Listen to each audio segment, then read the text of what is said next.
I flew home with a cane, a leg that ended below the knee, and a duffel bag that still smelled like the base. 33 years old. 4 deployments. A decade of sending almost every paycheck I earned straight into the family account because my father told me it was the only thing keeping my grandfather's farm alive. I sat at that Christmas dinner table for 40 minutes. Then my father set down his fork, looked me dead in the eyes, and said, "You're a burden. Get out of my house." Not one person at that table said a word. My mother folded her napkin into a smaller and smaller square. My sister stared at her wine. My brother kept his eyes on the tablecloth, like he was trying to disappear through it. I stood up, slowly, because that's how I stand now, picked up my cane, and walked out without raising my voice once. The cold outside hit me like a wall. I stood on that sidewalk and did what I always do instead of falling apart. I did the math. $61 in my account, a service record, a body that needed 8 kinds of follow-up, and an emptiness where 10 years of savings should have been. I thought I knew exactly where that money had gone. I was wrong about all of it. And the truth, the real truth, was waiting for me at the end of a long, dark bus ride into the Oregon hills. But what happened next, nobody could have prepared for. My name is Samantha Avery. Nobody's called me anything but Sam since basic training. I grew up in Salem, Oregon, in a house that smelled like cinnamon and floor polish. My father, Ray, was a man who filled a room, not with warmth, but with weight. His silences were louder than other people's arguments. His approval was a moving target that you could spend your whole life chasing and never once catch. My mother, Carol, was the kind of woman who smoothed things over. Always the napkin folder, always the one who changed the subject before it became a storm. I had a sister, Heather, younger, softer, the one who got the gold-rimmed plates set out for her. And a brother, Mark, gentle in a way that didn't survive well in our house, where gentle got you noticed and noticed got you a target on your back. And then there was my grandfather, Walt Avery, a beekeeper in the Oregon Hills, about 60 miles south. The kind of man who answered the door in flannel and reading glasses and didn't say a single unnecessary word. I loved that old man. When I enlisted at 22, my father came to me with a story. Walt's farm was in trouble. The mortgage, the equipment, the bad seasons, all of it stacking up against an old man with shaking hands. And if somebody didn't step in, the property that had been in our family for generations was going to be gone. I'm the strong one, I thought. That's what I do. I provide. So I set up the wire transfers. Every deployment, almost everything I earned, went straight to the family account. My father managed it from Salem. He sent me occasional updates, screenshots of balances, a photo of Walt's barn with a new section of roof. "See your money at work," he wrote once. I believed him. Why wouldn't I? That's what children do with their fathers, even soldiers, even at 8,000 miles, even in a combat zone. You trust the version of the story you're given because you have no other version to hold. For 10 years, I sent money, and I sent letters. Birthday cards from 3 continents. Photographs. I called a number my father gave me as Walt's. I thought I was keeping that connection alive across the distance. I had no idea the connection had been cut before I even dialed. Stay with me, because what I am about to tell you will leave you speechless. The Christmas table in Salem looked like every Christmas table I remembered.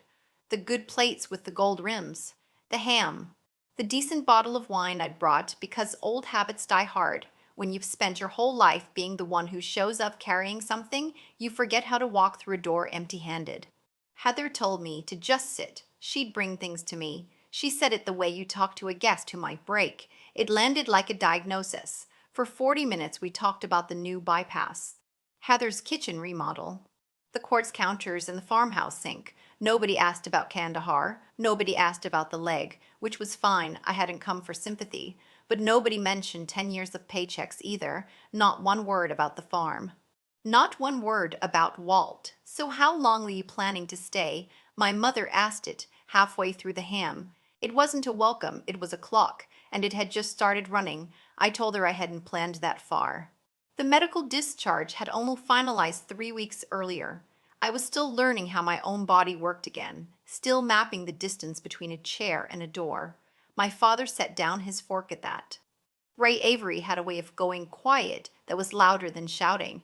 3 weeks out, and already with your hand open. I told him my hand wasn't open. I told him I'd come home for Christmas, not for money, and that for the record, I'd been the one sending it for a decade. That money spent, he said, on things that mattered. I asked what mattered more than the farm. I'd been bleeding paychecks to save. He looked at me the way you look at someone who's tracked mud across a clean carpet. You come back broken. You come back broke. And you sit at my table acting like the world owes you a parade. I waited. I looked at Heather, at Mark, at my mother. I gave them every second to say something. Not one of them did. I gave you everything I made for a decade, I said. And my voice stayed level, because the one thing the Army taught me well was how to keep my voice level. That was when he said it. Plain as passing the salt. You're a burden. Get out of my house. And just when she thought it couldn't get worse, she found something that changed everything. There was exactly one place left that had ever felt like ground under me.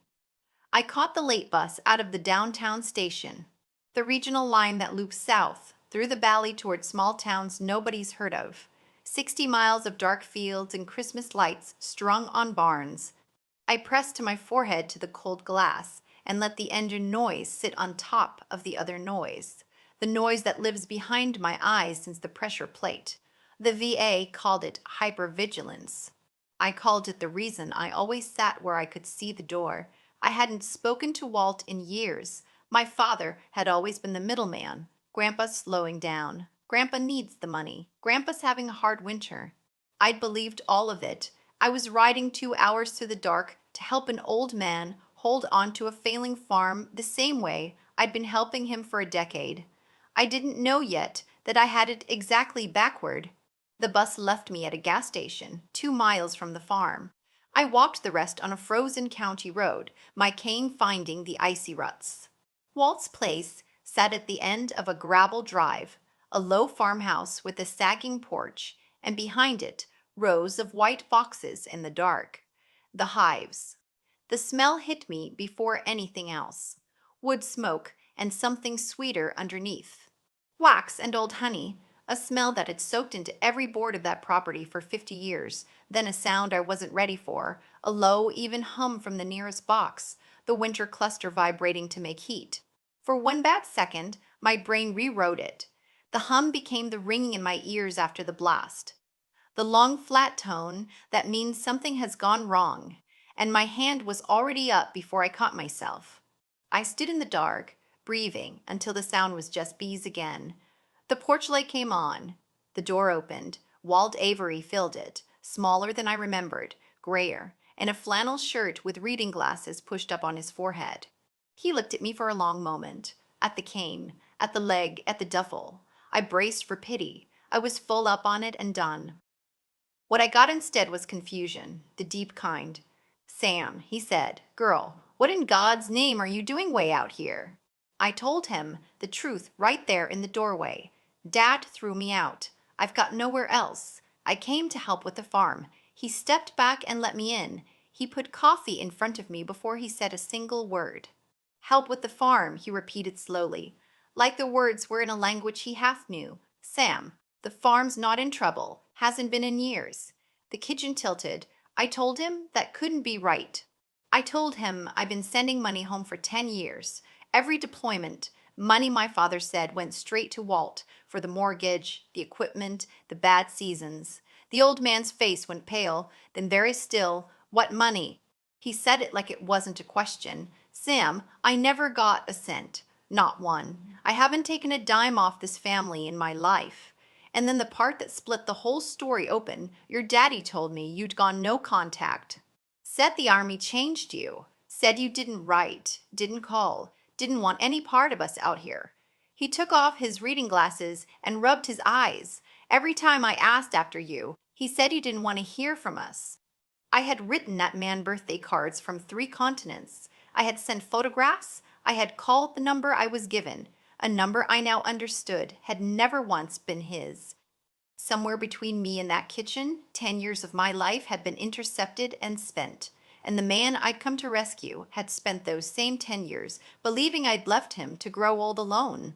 The truth had been hiding in plain sight all along, and when it finally came out, Walt put me in the spare room and I lay awake doing inventory. The house was proof against my father's story in every direction I looked. The roof was sound. The truck in the barn ran. There was a chest freezer full of game and a pantry that could survive a siege. Walt owed nothing to anyone. He ran 30 hives, sold honey at 2 markets and a co-op, and lived small and square and solvent. There had never been a foreclosure. There had never been a bad winter that my money couldn't reach, because my money had never reached him at all. I asked Walt one night if he had anything in writing about the land. He went into the back bedroom and came out with a soft brown folder and laid it on the kitchen table under the lamp. The first thing he showed me stopped my breath. Letters, my father's handwriting. Years of them, 1 or 2 a year, each one reporting on the family's contributions to Walt's care, listing amounts, listing my name. Ray had been writing to his own father the entire time, taking credit for supporting him, sometimes crediting the grandkids, never once mentioning the money was mine, and never sending him a single dollar of it. He had been laundering gratitude through his own father, building a paper picture of himself as the devoted son. Under the letters was a stack of my own envelopes. The cards and photographs I had mailed Walt across 10 years, returned to sender in my father's handwriting, marked refused, every one of them unopened. The old man had never seen them. She stopped writing. She didn't want us. There was the lie, built from my own unopened mail. And then, at the bottom of the folder, the thing that changed the shape of everything, a document on heavy paper, dense legal language, dated 9 years back, an irrevocable trust. Walt had put the land and the apiary into a trust the same year my father first started pushing him to sell, naming himself trustee and me co-trustee, with a clause that the property could not be sold, transferred, or developed without the signature of every serving trustee. Which meant me. I figured, Walt said quietly, the one person who'd never let this place get paved was the one already giving up everything she had for it. I sat there with 9 years of stolen letters in my lap and understood, finally, why my father had needed me erased. As long as I was estranged and silent, he could argue I'd abandon the family and pry that trust apart. He hadn't thrown me out at Christmas in a fit of temper. He had thrown me out as a move. That night, I finished the case I'd been building in my notebook. The bottom line came to $191,000 across 10 years and 4 deployments.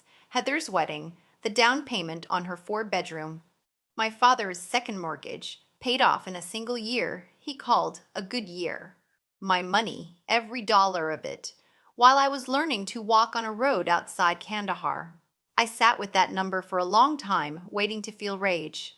What I felt instead was cold, clean focus, the kind that comes when the situation is finally honest. And here is what I decided. Right there at that kitchen table, I was not going to chase the money. It was gone, dissolved into real estate and a joint account and a statute of limitations that no longer cared. Chasing it meant years in a courtroom, feeding lawyers to claw back dollars that no longer existed. My father wanted me reactive, loud, litigious, the unstable veteran daughter he could point to. So I would be the opposite. I would not raise my voice once. I would build something real. With my hands on the land, the trust had already given me the standing to protect, and I would let the truth sit in the open, where everyone could see it. You don't win a fight like that by swinging. You win it by being undeniable. But here is the part that nobody talks about. Spring came, the hives woke up, and I learned, one frame at a time, that you cannot do this work afraid. A hive can smell adrenaline. Come at them with shaking hands and a jittering heart, and they will meet you sting for sting. Walt taught me to slow my hands, to breathe out long before I lifted a lid, to set the war down at the gate before I walked into the yard. You're carrying all that into the hive, he told me one afternoon. They feel it. And here's the part that surprised me. The same discipline that calmed the bees calmed me. The VIA had spent 3 years trying to teach me to manage the noise with worksheets. The bees taught me to manage it with my hands. Mark started showing up on Saturdays. He quit his job at the parts store and moved into the spare room. The gentleness our father's house had treated like a defect turned out to be exactly what bees and customers respond to. We set up an LLC, three of us, me, Walt, and Mark. We called the honey Roots Field after my grandmother. The county grocery co-op took our first pallet on consignment and called 2 weeks later asking for three more. My father came out in August in his good shoes, smiling. He surveyed the extraction shed and Mark's truck with the magnetic sign and started recalculating. I could see it on his face, the same nervous habit I'd inherited and learned to put to better use. He spoke past me the entire time, talking to Walt about estate planning and tax reasons, and not wanting anyone to get hurt. He used the word burden again, the word he always reached for when he wanted to repackage greed as concern. Walt said no, flat and final. My father's smile thinned at the edges. She abandoned this family for 10 years. Now she shows up broke and crippled with opinions about my inheritance. He left without coffee. The lawsuit he threatened never came because the attorney I found through Veterans Legal Aid sent his lawyer the same wall of documents I'd built all winter, and there is no case to make when every fact is already standing in daylight. I got one letter from my mother that winter. 3 careful pages that circled and never quite landed on the word sorry. She wrote that I had always been the strong one, the one who could handle being on her own. I read it twice at the kitchen table, where Walt had once changed my life by putting a cup of coffee in front of me without asking any questions. Then I folded it back into its envelope and put it in a drawer, not out of cruelty, out of arithmetic. She had called me strong my whole life as a way of explaining why I would get nothing. And I had finally learned that you can love someone and still decline to keep paying for the privilege. Walt made it through the next summer. He sat in his lawn chair and watched us pull the biggest harvest the farm had ever seen, the gold of it catching the October light like something melted out of a church window. Blood made the Averys my relatives, but a stubborn old beekeeper who opened his door in the cold, and a brother who finally stopped being afraid. Those are what made me a family. And they were waiting at the end of a bus ride the whole time. If this story reminded you that the people who answer when you call matter more than the ones who only share your name, take that as your sign to call them today. Drop a comment and let me know you're here. Subscribe, and I will see you in the next one.